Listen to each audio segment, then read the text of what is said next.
भारतीय राजनीति का सबसे अच्छा बेदाग चेहरा जो हर वक्त संविधान की बात करता है, संसद में शेर की तरह दहाड़ता है, वो मेरा लीडर संसद रत्न बैरिस्टर असदुद्दीन ओवैसी साहब। आज मैंने साहब के ऊपर एक कविता बनाई है। अगर वो कविता आपको अच्छी लगी तो मुझे लाइक, शेयर और कमेंट करके ज़रूर बताइए।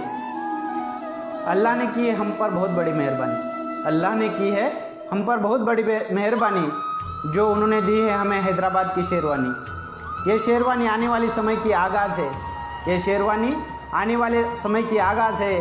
असद ओवैसी सिर्फ मुसलमानों की नहीं, इस देश के हर दबे कुचले की आवाज़ है। वो अल्लाह ने दिए हुए रास्ते पे चलता है, वो अल्लाह ने दिए हुए रास्ते पे चलता है, हर वक्त संविधान की बात करता है। इसलिए हमेशा वो रहते हैं निडर, क्योंकि उनका आदर्श व्यक्ति है बाबा साहब अम्बेडकर, क्योंकि उनका आदर्श व्यक्ति है बाबा साहब अम्बेडकर। इस देश में कुछ भी गलत फैसले होते हैं, इस देश में कुछ भी गलत फैसले होते हैं तो सबसे पहले असद साहब खड़े होते हैं। फिर चाहे वो रोहित वेमुला और अखलाक की मौत हो, फिर चाहे वो रोहित वेमुला और अखलाक की मौत हो, कन्हैया कुमार की बात हो या बाबरी मस्जिद की शहादत हो।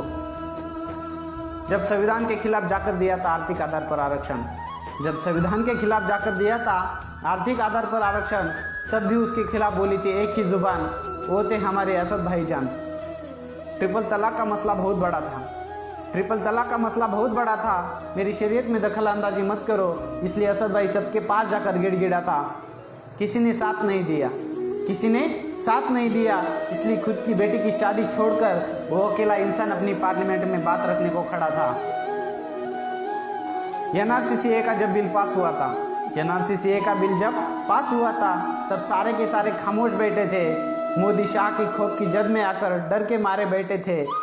बेखौफ होकर वही अपनी बात रखने को खड़ा था, बेखौफ होकर वही अपनी बात रखने को खड़ा था। असद ओवैसी ही था जिसने मोदी शाह के सामने उस संविधान विरोधी बिल को फाड़ा था। असद ओवैसी न कभी थकते हैं न कभी रुकते हैं, असद ओवैसी कभी न थकते हैं न कभी रुकते हैं, और अल्लाह के सिवा न किसी के सामने झुकते हैं। फिर भी हमारे कुछ गद्दार उन्हें बीजेपी का एजेंट कहते हैं। जो असद साहब को बीजेपी की बी टीम या दलाल बोलते हैं, मैं आखिर में उनके लिए एक ही कहना चाहूँगा, वो आया है सोई हुई कौम को बेदार करने, वो आया है सोई हुई कौम को बेदार करने, वो आया है तुम्हारे हक की लड़ाई लड़ने। अब न समझो तो मिट जाओगे दलित मुसलमानों, अब न समझो तो मिट जाओगे दलित मुसलमानों। असद साहब जिंदा है तब तक उनको पहचानो, और एक बार अपने दिल पर रखो हाथ, और एक बार अपने दिल पर रखो हाथ, और सच बताओ तुम्हारे हक के लिए कौन करता है हमेशा बात, और सच बताओ।